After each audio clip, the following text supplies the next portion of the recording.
ಯಾರದು? ಅಯ್ಯೋ, ಆ ಹುಡುಗಿಗೆ ಹೆರಿಗೆ ನೋವು ಬಂದ್ಬಿಟ್ಟಿದೆ. ಯಾರಾದ್ರೂ ಇದ್ರೆ ದಯವಿಟ್ಟು ಕಳಿಸಿ. ತುಂಬಾ ಹೊತ್ತಾಗಿದೆ, ಮಳೆ ಬೇರೆ ಬರ್ತಾ ಇದೆ.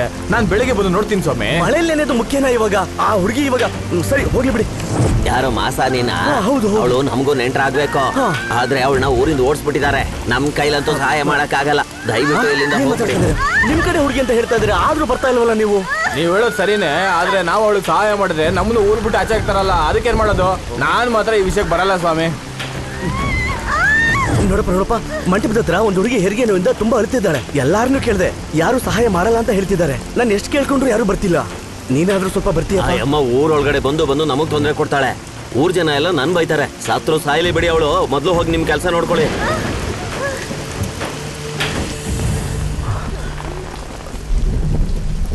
ಅಯ್ಯೋ, ಗಂಡ್ಮಗು. ಮುಟ್ಬೇಡಿ ಸ್ವಾಮಿ. ಯಾಕಮ್ಮ? ನಾನು ನಡತೆ ಗೆಟ್ಟೋಳು ಅಂತ ಊರೇ ನನ್ನನ್ನು ಬಹಿಷ್ಕಾರ ಮಾಡಿದೆ. ನೀವು ಮುಟ್ಬೇಡಿ ಸ್ವಾಮಿ. ಅದು ಅಲ್ಲದೆ ನೀವು ದೇವ್ರ ವಿಗ್ರಹ ಕೆತ್ತೋರು. ಅದಕ್ಕೆ ಕಣಮ್ಮ ನಾನು ಧೈರ್ಯವಾಗಿ ಮುಟ್ತಿರೋದು. ಯಾಕಂದ್ರೆ ನಾನು ಮಾಡೋ ದೇವ್ರ ಕೆಲಸಕ್ಕೆ ಮೇಲ್ಜಾತಿಯವರು ಕೀಳು ಜಾತಿಯವರು ಅಂತ ಏನೂ ಇಲ್ಲಮ್ಮ. ಅವನ ದೃಷ್ಟಿಯಲ್ಲಿ ಏನಮ್ಮ ಮೇಲು ಕೀಳು? ಮನುಷ್ಯನಿಗೆ ಮನುಷ್ಯ ಸಹಾಯ ಮಾಡಿಲ್ಲ ಅಂದ್ಮೇಲೆ ನಾವು ಹುಟ್ಟಿ ಏನ್ ಪ್ರಯೋಜನ? ಏನಮ್ಮ ಇಷ್ಟೊಂದು ತಿಳಿದು ಮಾತಾಡ್ತಾ ಇದೀಯಾ? ನೀನು ಯಾರಮ್ಮ?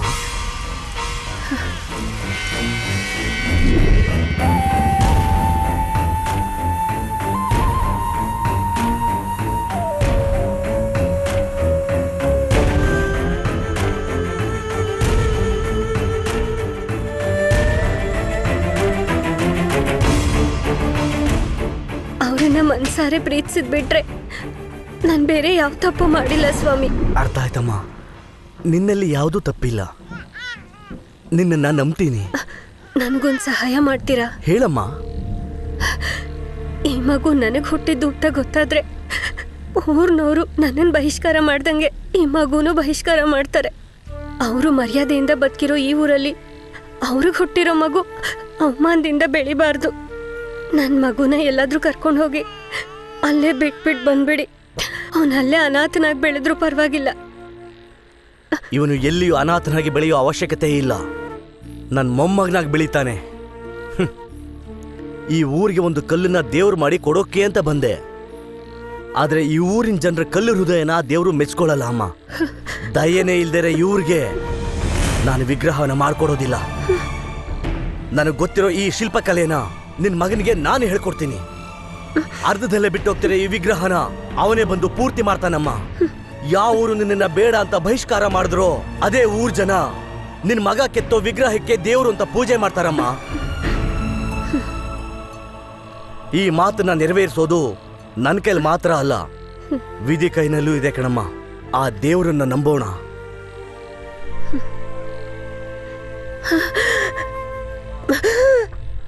ಅಮ್ಮ. ಓ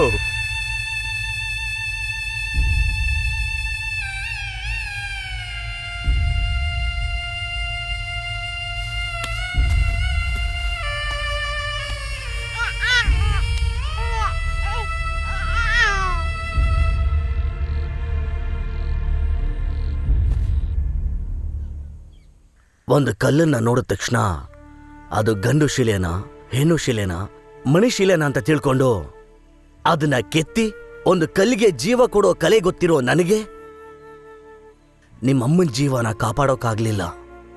ಅದಕ್ಕೆ ಕಾರಣ ಆ ಊರಿನ ಜನಗಳು. ನನಗೆ ಆ ಊರ್ ಜನಗಳ ಮೇಲೆ ಇರೋ ಕೋಪಕ್ಕೇನೆ ನಾನು ಆ ಪಾಪ ಮಾಡೋ ತರ ಮಾಡ್ತು. ಒಬ್ಬ ಶಿಲ್ಪಿ ಕೊಡೋ ಮಾತು ಶಾಪವು ನಿಶ್ಚಯವಾಗಿ ಫಲಿಸುತ್ತೆ ಅಂತ ಹೇಳ್ತಾರೆ. ನಾನ್ ಕೊಟ್ಟಿರೋ ಮಾತು ಕೂಡ ನಿಜ ಆಗುತ್ತೆ. ನೀನೇ ಅದನ್ನ ಮುಗಿಸ್ಕೊಡ್ಬೇಕು. ಅದಷ್ಟೇ ಅಲ್ಲ, ಯಾವ ಊರು ನಿಮ್ಮಮ್ಮನ್ನ ಉದಾಸೀನ ಮಾಡಿ ಅವಮಾನ ಮಾಡಿದ್ರೋ ಅದೇ ಊರಿನ ಜನ ನೀನ್ ಕೆತ್ತೋ ವಿಗ್ರಹಕ್ಕೆ ದೇವ್ರು ಅಂತ ಕೈ ಎತ್ತಿ ಕೈ ಮುಗಿಬೇಕು. ನಿನ್ನ ಅಮ್ಮನ ಪರಿಸ್ಥಿತಿಗೆ ಕಾರಣವಾಗಿರೋ ಯಾರ ಮೇಲೂ ನಿನಗೆ ಯಾವುದೇ ರೀತಿ ಅನುಕಂಪ ಬರಬಾರ್ದು.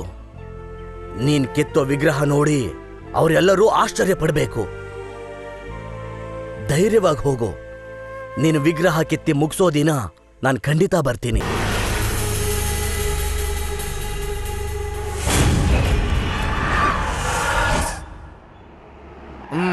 ಊರು ಬಂದ್ಬಿಡ್ತು. ನಮಸ್ಕಾರನಪ್ಪ. ಹಾ ನಮಸ್ಕಾರ ನಮಸ್ಕಾರ. ಕೊಡಿ ಇಲ್ಲಿ. ತುಂಬಾ ಸಂತೋಷ. ನೀವೇ ವಿಗ್ರಹನ ಪೂರ್ತಿ ಮಾಡ್ಬೇಕು. ನಮ್ ಸಮಸ್ಯೆಗೆಲ್ಲ ಒಂದ್ ದಾರಿ ತೋರ್ಸ್ಬೇಕಪ್ಪ. ಅದೆಲ್ಲ ನಾವ್ ನೋಡ್ಕೋತೀವಿ. ನೀವು ಈ ಊರಿನ ದೊಡ್ಡ ಮನುಷ್ಯರು ಬೇರೆ. ನಮ್ಗೆ ಏನ್ ಬೇಕೋ ಎಲ್ಲ ನೀವೇ ನೋಡ್ಕೋಬೇಕು. ಅದಕ್ಕಂತೂ ಯಾವ್ದೇ ರೀತಿ ಕೊರತೆ ಬರಲ್ಲ. ಚಿಕ್ಕ ಮಗು, ಏನ್ ಹುಡುಕ್ತಾ ಇದ್ದೀರಾ? ಚಿಕ್ಕ ಮಗು ನೋಡ್ತಿದ್ದೀನಿ. ಚಿಕ್ಕ ಮಗು ಅನ್ನೋದು ನನ್ನ ಹೆಸರು. ಓ, ನೀವು ಮಗು ಆಗಿದ್ದಾಗ ಇಟ್ಟಿದ್ದ ಹೆಸರಾ? ಹೌದು ಹೌದು, ಚಿಕ್ಕ ಮಗು ಅನ್ನೋದೇ ನನ್ನ ಹೆಸರು. ಅವ್ರು ಉಳ್ಕೊಳ್ಳೋದಕ್ಕೆ ಮನೆ ತೋರ್ಸು. ಹೋಗೋ, ಕರ್ಕೊಂಡು ಹೋಗು. ಬನ್ನಿ ಬನ್ನಿ ಬನ್ನಿ. ಹೌದು, ರಿಟರ್ನ್ ಟಿಕೆಟ್ ತಗೊಂಡ್ ಬಂದಿದ್ದೀರಾ? ಯೋ, ಏನೋ ಅಪಶಕನ ಮಾತಾಡ್ತೀರಾ? ಈಗ ತಾನೇ ಊರಿಗೆ ಎಂಟ್ರಿ ಕೊಡ್ತಾ ಇದೀವಿ, ಈಗಲೇ ರಿಟರ್ನ್ ಟಿಕೆಟ್ ಬಗ್ಗೆ ಮಾತಾಡ್ತಿದ್ಯಲ್ಲ? ಅದು ವಿಷಯ ಏನು ಅಂದ್ರೆ, ನಮ್ಮೂರಿಗೆ ತುಂಬಾ ಜನ ಶಿಲ್ಪಿಗಳು ಬಂದ್ರು. ಸರಿ, ಒಂದ್ ದಿನ ಬಿಟ್ ನೋಡಿದ್ರೆ ಇಲ್ಲಿ ಯಾರು ಇರೋದೇ ಇಲ್ಲ. ಏನೋ ಇರೋ ಸ್ವಲ್ಪ ಸರಿಯಾಗಿ ಕೇಳಿಸ್ಕೊ. ಏನಾಯ್ತು, ಯಾಕೆ ಹೋದ್ರು, ಎಲ್ಲಿ ಹೋದ್ರು ಅನ್ನೋದೇ ಗೊತ್ತಿಲ್ಲ ಕಣ್ರಪ್ಪ. ಲೇ, ಈ ವಿಷಯ ನನಗೆ ಯಾಕೋ ಮೊದ್ಲೇ ಹೇಳಿಲ್ಲ. ಹೇಳಿದ್ರೆ ನೀನ್ ಬರಲ್ವಲ್ಲ, ಅದಕ್ಕೆ. ಈಗ್ಲೂ ನಾನು ಹೊರಟೋಗ್ತೀನಿ ಕಣ. ನೋಡಿ, ನಾನು ಹೋಗಿ ಬೀಗದಕ್ಕೆ ತಗೊಂಡ್ ಬರ್ತೀನಿ, ನೀವ್ ಇಲ್ಲೇ ಇರಿ. ಯೋ ಚಿಕ್ಕ ಮಗು, ಒಂದ್ ನಿಮಿಷ. ಇದಕ್ ಮುಂಚೆ ಬಂದಿದ್ದ ಶಿಲ್ಪಿಗಳು ಯಾಕೆ ಹೇಳ್ದೆ ಕೇಳ್ದೆ ಓಡೋದ್ರು? ಇವತ್ ರಾತ್ರಿ ನೀವು ಇಲ್ಲೇ ಇರ್ತೀರಾ ತಾನೇ? ಹೌದು. ನೀವೇ ನೋಡ್ತೀರಾ? ಏನೋ ನೋಡ್ತೀರಲ್ಲ ನಾ. ಹೆಂಗಾದ್ರೂ ಇಲ್ಲಿಂದ ಓಡೋಗ್ಬಿಡ್ಬೇಕು, ಅದೇ ಈಗ ಮುಖ್ಯವಾಗಿರೋದು. ಲೇ ವಿಶ್ವ, ನಾನ್ ನಿನಗೂ ಸೇರಿಸಿ ಹೇಳ್ತಾ ಇದೀನಿ ಕಣೋ, ಬೆಳಿಗ್ಗೆ ಆಗೋಷ್ಟರಲ್ಲಿ ಇಲ್ಲಿಂದ ಹೊರಟೋಗೋಣ. ಏಯ್, ನಾನೊಂದು ಉದ್ದೇಶ ಇಟ್ಕೊಂಡು ಬಂದಿದ್ದೀನಿ. ಏನೇ ಆದ್ರೂ ವಿಗ್ರಹನ ಕೆತ್ತಿ ಮುಗಿಸ್ತೀನಿ. ನೀನೊಬ್ಬ ಶಿಲ್ಪಿ, ಈ ಊರಲ್ಲಿ ಕೆತ್ತಿಲ್ಲ ಅಂದ್ರೆ ಬೇರೆ ಊರಲ್ಲಿ ಕೆತ್ತಬಹುದು. ಬೆಳಿಗ್ಗೆ ಬರ್ತಾ ಚಿಕ್ಕ ಮಗು ಏನ್ ಹೇಳ್ದ? ಈ ಊರಿಗೆ ಬಂದಿದ್ದ ಶಿಲ್ಪಿಗಳೆಲ್ಲ ಹೆದರ್ಕೊಂಡು ಓಡೋದರಂತೆ. ಹಂಗಂದ್ರೆ ಏನ್ ಅರ್ಥ? ಪ್ರಾಣಕ್ಕೆ ಆಪತ್ ಕಣೋ, ಹೊರಟೋಗೋಣ ಬಾರೋ. ನಾವು ಹೋಗೋದ್ ಬೇಡ. ಯಾರ್ದೋ ಮಾತು ಕೇಳಿ ನೀನ್ ಸುಮ್ನೆ ಹೆದರ್ಕೊಳಕ್ ಹೋಗ್ಬೇಡ. ಲೇ, ಊಟ ತರ್ತೀನಿ ಅಂತ ಹೋಗಿ ಚಿಕ್ಕ ಮಗುನೇ ಇನ್ನು ಬಂದಿಲ್ಲ. ಹತ್ರದಲ್ಲಿ ಯಾವ್ದೋ ಅಂಗಡಿ ಇರ್ಬೋದು, ಬಾಟಿ ಕುಡ್ಕೊಂಡ್ ಬರೋಣ. ನಾನ್ ಬರಲ್ಲ. ನನಗೆ ಹಸು ಆಗ್ತಿದೆ ಕಣೋ. ಸರಿ, ನೀನಿರು, ನಾನು ಹೋಗಿ ಟೀ ಬಂದು ತಗೊಂಡ್ಬರ್ತೀನಿ.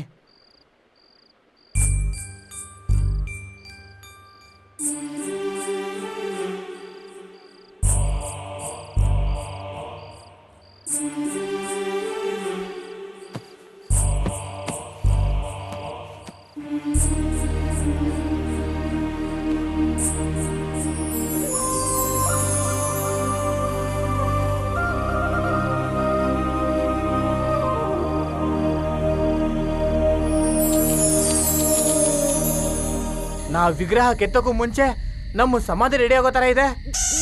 ಹಾಗಾಗ್ಬಾರ್ದು. ಬೆಳಗಾಗೋಷ್ಟರಲ್ಲಿ ನಾನು ವಿಶ್ವ ಈ ಊರೇ ಬಿಟ್ಟು ಹೋಗ್ಬೇಕು. ಏನು ಮಾಡೋದು?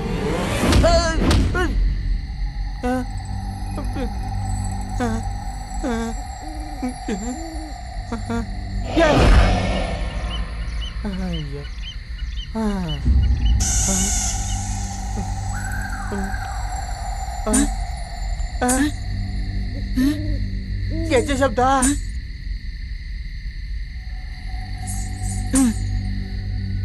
ಓಡಿಜುಟು. ಅಯ್ಯೋ, ಒಂದು ಅಂಗಡಿ ಇದೆ. ಅಜಯ್, ಏನಜ್ಜಿ ಊರು ತುಂಬಾ ಕತ್ಲಿದೆ. ಊರಲ್ಲಿ ಮನುಷ್ಯರೇ ಇಲ್ವಾ? ನನಗೆ ತುಂಬಾ ಭಯ ಆಗ್ತಿದೆ. ಏನ್ ಬೇಕು? ಟೀ ಅಂಗಡಿಲಿ ಐಸ್ ಕ್ರೀಮ್ ಸಿಗುತ್ತೆ. ಲೂಸು ಅಜ್ಜಿ, ಒಂದು ಟೀ ಹಾಕೋ. ಯಪ್ಪ, ನಾನಂತೂ ಇಂಥ ಊರಿಗೆ ಬರಲ್ಲಪ್ಪ. ಈ ಊರೇ ವಿಚಿತ್ರವಾಗಿದೆ. ಹಸು ಬೇರೆ ಜಾಸ್ತಿ ಆಗ್ತಿದೆ. ಒಂದು ಬನ್ನು ತಿನ್ನೋಣ. ಅಜಯ್, ಈ ಬನ್ ಎಷ್ಟು ಅಜಯ್? 8 ಆಣೆ. ಪರವಾಗಿಲ್ವೇ? ನಾವು ಮೂರಲ್ಲಿ ಇದಕ್ಕೆ 2 ರೂಪಾಯಿ. ತುಂಬಾ ಅನ್ಯಾಯ ತಾನೆ? ಇಲ್ಲ, ಹಂಗೇನೆ.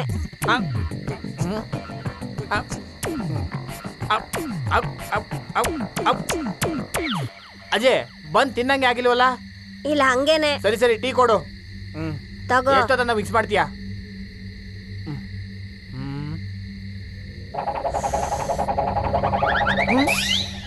ಅಜಯ್, ಟೀನು ಕುಡ್ದಂಗೆ ಆಗ್ತಿಲ್ವಲ್ಲ? ಇಲ್ಲ, ಹಂಗೇನೆ. ಏನ್ ಕೇಳಿದ್ರು ಇಲ್ಲ ಹಂಗೇನೆ ಇಲ್ಲ ಹಂಗೇನೆ ಅಂತ ಹೇಳ್ತಿದ್ಯಲ್ಲ. ಇಲ್ಲ ಅಂತದೇನಿದೆ? ಇಲ್ಲ, ಹಂಗೇನೆ. ಅಲ್ಲ ಅಜಯ್, ಜನನೇ ಓಡಾಡದಿರೋ ಜಾಗದಲ್ಲಿ ಟೀ ಅಂಗಡಿ ಇಟ್ಕೊಂಡಿದ್ಯಲ್ಲ, ನಿನಗೆ ವ್ಯಾಪಾರ ಆಗುತ್ತಾ? ಹೋದವರು ಬರ್ತಾರೆ. ಹೋದವರು ಬರ್ತಾರ? ಓ, ಕೆಲ್ಸಕ್ಕೆ ಹೋದವರು ವಾಪಸ್ ಬರ್ತಾರೆ ಅಂತ ಹೇಳ್ತಿದ್ಯಾ? ಸರಿ, ಎಷ್ಟಾಯ್ತು? ಟೀ 1 ರೂಪಾಯಿ, ಬನ್ನು 8 ಆಣೆ. ಏನೋ ಟೀ 1 ರೂಪಾಯ? ಏನ್ ತುಂಬಾ ಡಿಸ್ಕೌಂಟ್ ಅಲ್ಲಿ ಕೊಡ್ತಿದ್ಯಾ? ಸರಿ, 1 ರೂಪಾಯಿ ಟೀಗೆ 50 ಪೈಸಾ ಬನ್ಗೆ ತಗೋ. 5 ರೂಪಾಯಿ ಇಟ್ಟಿದ್ದೀನಿ. ಉಳಿದು 3.5 ರೂಪಾಯಿ ನೀನ್ ಟಿಪ್ಸ್ ಆಗಿ ಇಟ್ಕೊಂಡ್ಬಿಡು. ಏನಕ್ಕೆ? ಏನೇ ತಿಂದ್ರು ಟಿಪ್ಸ್ ಕೊಡೋ ಅಂತ ಪರಂಪರೆ ನಮ್ದು. ಅದಕ್ಕೆ ಕೊಟ್ಟಿರೋದು. ಬರ್ಲಾ ಲೂಸ್ ಅಜ್ಜಿ. ಈ ಊರು ತುಂಬಾ ವಿಚಿತ್ರವಾಗಿದೆಯಲ್ಲ. ಹಂಗೇನೆ.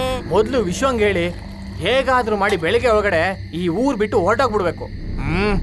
ಅಯ್ಯೋ, ನನ್ ಬುದ್ಧಿಗೆಷ್ಟು. ಛೇ.